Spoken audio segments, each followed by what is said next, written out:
Hello, and welcome to today's lecture on Chapter 10, which is Communicating to Land a Job. So let's face it, after your career at Georgia Highlands College and beyond, your next big step is going to be landing that big job. So today's lecture is going to be helping you prepare for that moment. So let's talk about networking, because networking is a very vital part of your job search. The first thing I want you to know is that everybody is a network prospect in your life. Everybody. That includes your friends, your family, your neighbors, your schoolmates, alumni that have gone to this school, professional people whose services you've hired to do work for you and your family. Absolutely anybody. If they have a heartbeat and a pulse, they are a networking prospect. So keep that in mind. I want you to consider networking both in person and online. Online, I highly recommend that you set up a LinkedIn profile, because you would be surprised at how many people that you know that have profiles on LinkedIn that can help you. Plus, if you find out the name of the person you're going to be interviewing with in advance, you could check out his or her LinkedIn profile and learn a lot about the person that you're going to be interviewing with. Also, you want to seek referrals from people. There is a theory of the 6 degrees of separation, which means everybody that you know is related to you or connected to you through 6 people. That's how small our very big world is.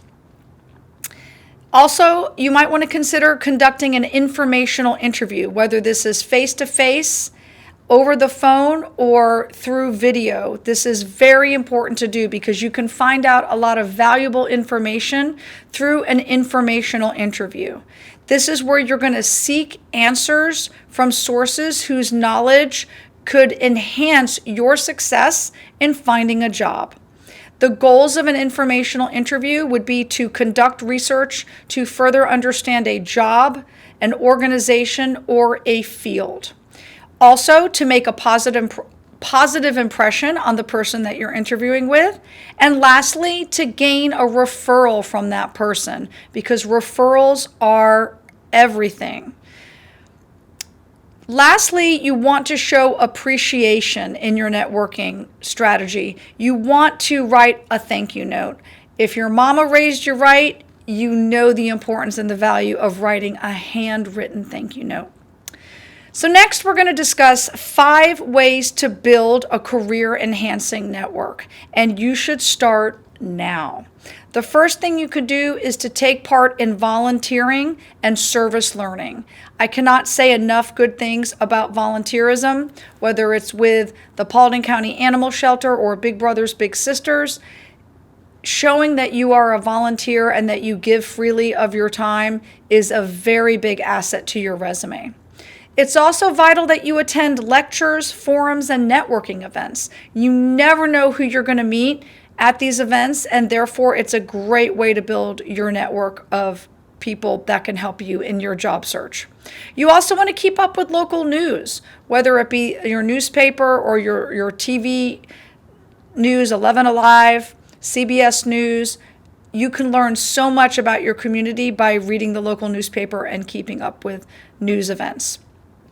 Also, you want to join career-related organizations. If you want to become an accountant, or if you want to become an engineer or an architect, there are organizations that will help you in this and that will connect you to people in the industry that you want to get into. And also, you want to utilize online resources to their fullest. You are so lucky and so blessed to be alive in the age of the internet. Back when I was your age and I was trying to network and I was trying to look for jobs, the internet didn't exist. So everything was through classified ads in newspapers, or you had to go to a staffing agency or a headhunter to help you find a job. Of course, word of mouth is huge. If you find out from your neighbor that UPS is hiring, that would be a great opportunity to get your foot in the door with having your neighbor work there. So next, I want to talk about managing your online identity, because in today's world, almost every job is done with an online application. So the first thing you want to do is take stock of your strengths and goals. It's important to write this down. What are you good at? What do you want to do with your life? Think about these things. These are tough questions, but they're important ones, and you need to invest some time in this. You also want to build a professional identity. This can be done through, again, setting up a LinkedIn profile and then putting as much information as you can out there so potential employers can check you out. Also, being online also includes your social media presence in terms of Facebook, Instagram, Snapchat, Twitter. Are the things that you're posting on these sites appropriate? Would you be embarrassed if a potential employer saw something you posted? Remember, you need to think before you post. There are actually people that are out there in organizations that their specific job is to check out your social media profiles and make sure that you are a worthy candidate to work in their organization. So watch memes or unflattering photos of you drinking or partying or something that you would not want a future employer to see. You do want to monitor your online presence. So what does that mean? Google your name. See if anything is incorrect or unfair or unflattering about you out there. And if there is, try to repair this damaging information that was posted about you online. There are actually companies that can help you do that, such as reputationdefender.com. You also want to Google your name and make sure that you are not, beware of being mistaken for somebody else. If you have a common name, such as Michael Smith, there are a lot of Michael Smiths out there. So you want to make sure that you are not getting confused with someone else that might have your same name. So you also want to realize that the job search does not stop once you get hired. I'm not saying look for your next job while you're working, but you always want to be promoting yourself and your industry and connecting with other professionals out there. And that's why LinkedIn is such an outstanding site for networking and job searching. So let's go back to this job search. There are 5 steps and 5 things that you need to do while you are applying for a job. And the first and foremost is to create a resume. If you've not already done that, I highly encourage you to start now. Georgia Highlands College has a student support services department that is outstanding and that can actually help you with this. You also want to make sure that you tailor a cover letter to the exact position that you're looking for. Now, your cover letter should highlight your strengths and your accomplishments, and it should be tailored specifically to the company and the job that you are applying for. You want to edit this cover letter thoroughly, as well as your resume. Your resume should be a work in progress. You should always be updating your resume with every accomplishment that you do. And it's very important that you use spell and grammar check, because if you have any of these errors in your cover letter or your resume, you will not be looked upon positively by your future employer. In fact, I'm pretty sure they're going to file your resume and cover letter under G for garbage. So remember, how you present yourself on paper is the first step to getting that face-to-face or video interview for the job. So details matter. Also, you want to follow application instructions to the letter. A lot of job applications have a lot of different hoops that you need to jump through. Make sure you dot your I's and cross your T's and follow all instructions thoroughly.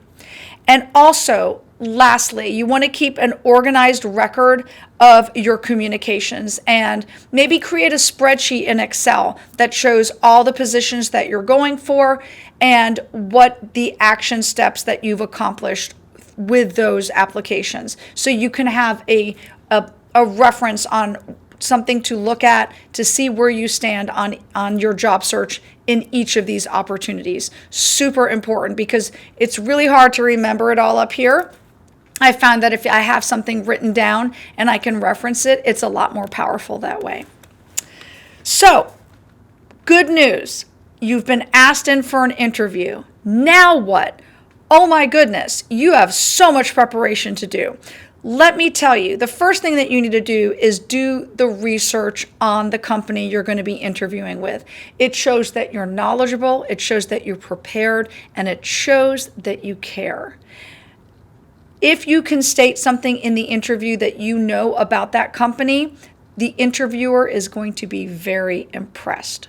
Trust me. So make sure you do your research on the company. Find out what's going on with them so you can utilize this information in your interview.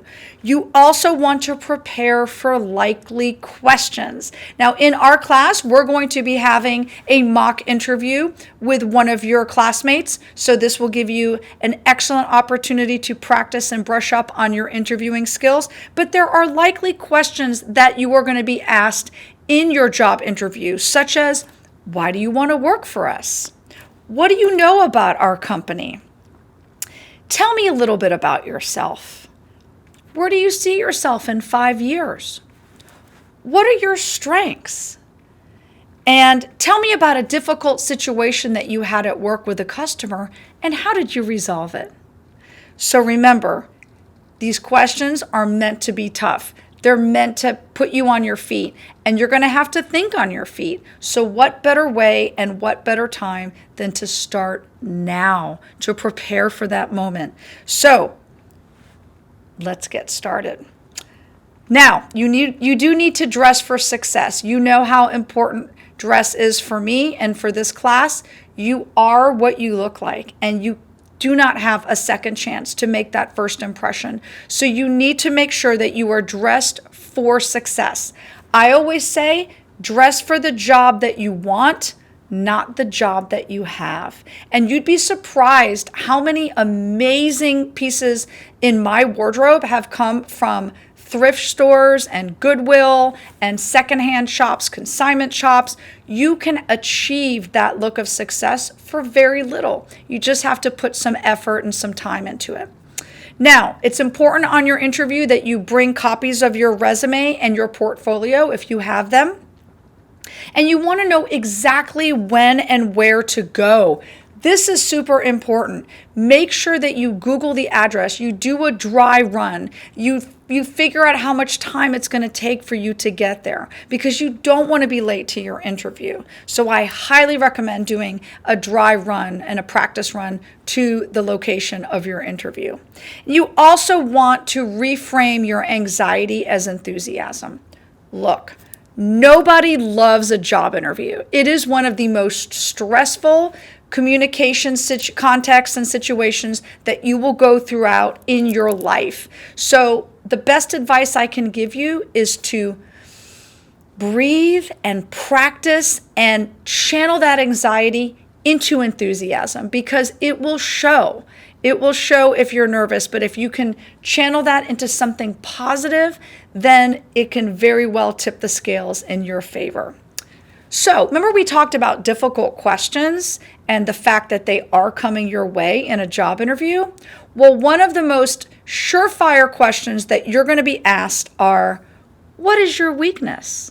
And honestly, I'm here to give you 4 ways to answer that question that are going to help you out of that sticky moment. Now, you can't say I don't have any weaknesses because let's face it, nobody's perfect, right? But what you need to do is you need to channel your weaknesses in a positive light so that they will be viewed as a strength. So for example, one way that I've done that is when I've been asked what a weakness is, I have said before that I have a problem saying no to people, that I want to help people and I want to do things for people. And when people ask me if I could help them, I automatically say yes. And what happens? I say yes too much, and then it gets me in trouble and I overextend myself, and then I cannot do all of my obligations effectively. So that is an example of channeling a weakness into a strength.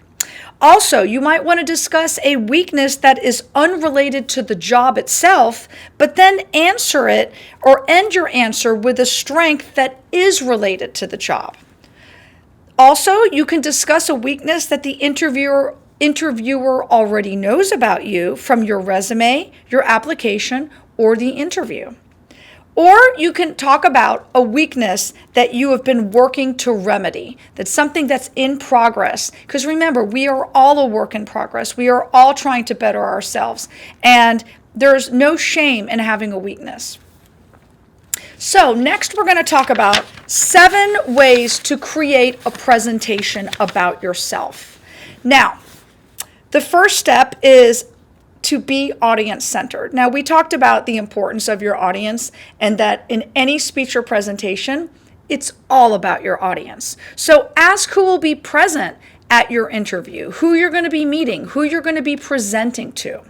You also want to consider technology needs if you need them. So if it's a face-to-face interview or a face-to-face presentation with no technology, that's fine. But say, are you going to have a projector? Are you going to have a computer? What type of computer will it be? Will you have a microphone? Or is this something that's going to be done remotely? In which case, maybe that you'll be using Zoom or using Skype. So again, you need to consider the technology.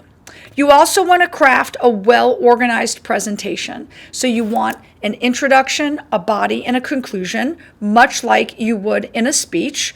You want to have clear points and strong evidence presented. And of course, you want to end in a strong and memorable way.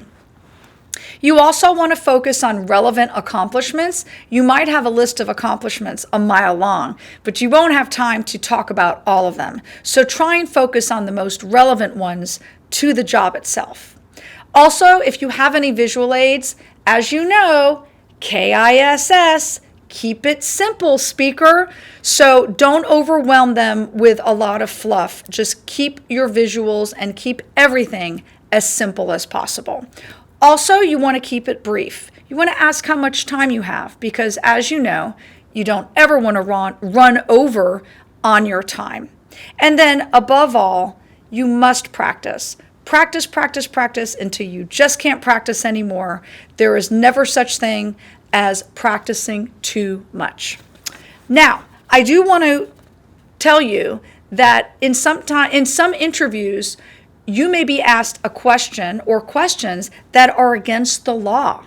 And this happens, unfortunately, all the time. So I want to bring to your attention that it is illegal for potential employers to ask you questions about your race, your religion, your gender and sexual orientation, your disabilities, your national origin, or your age. They also are not allowed to ask you about marital status or if you have children. They are only allowed to ask you about topics that are related to the job itself. So please keep that in mind. Now, if you are asked an illegal question, you may choose to answer, in which case it might be a slippery slope and it might be rather uncomfortable. You might choose to redirect the topic, refuse to answer, or you could also withdraw from the interview. Because after all, if a potential employer is asking you an illegal question, what else may they be asking you to do in the future? Now, I'm almost done here, but I want to talk about it. When you participate in a job interview, there's certain things that you need to keep in mind. Number one, you need to mind your manners. You need to be on your best behavior. Your phone needs to be out of sight and on silent. You are being watched. And in fact, you might be being watched from the minute you walk in the building to the minute you leave. And you never know who you might be encountering or speaking with before you actually get to the interview. So remember, always mind your manners.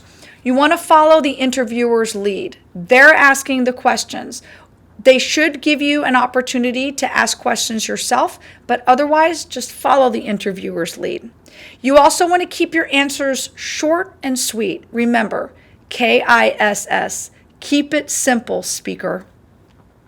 You also want to describe relevant challenges, actions, and results, and especially ones that you can tie into the job position in which you're interviewing for. You always want to be prepared with a good question of your own. When the time comes when the interviewer asks you if you have any questions for them, if you say no, I can almost guarantee you're not going to get the job. And most importantly, you want to follow up after the interview with a personal handwritten thank you note. Nothing says class and manners than responding with a heartfelt handwritten thank you note. It will set you apart from the other candidates.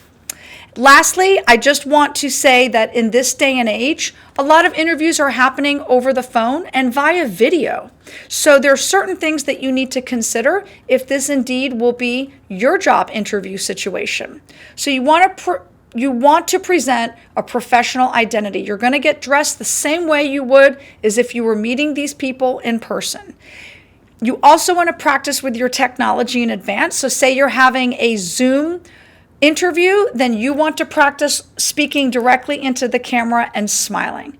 And if it happens to be a phone interview, you need to remember that you can actually hear a smile over the phone. So you need to channel that positive energy and that enthusiasm and pretend as though this person were right in front of your face while you're speaking to them. You also want to make sure that the interview is scheduled in the right time, meaning you're not going to be rushed, you're not going to be stressed, you're going to allow plenty of time to get there if you're traveling, and that you take those things into consideration. You also want to ask how long the interview will last, because it's important to have that information beforehand. You also, again, want to look at the camera and not the screen. You want to look at where the person is seeing you and look directly into the camera. And then finally, you want to conduct a dress rehearsal. See if your friends or your family can help do a mock interview with you and help you practice and get ready for that moment.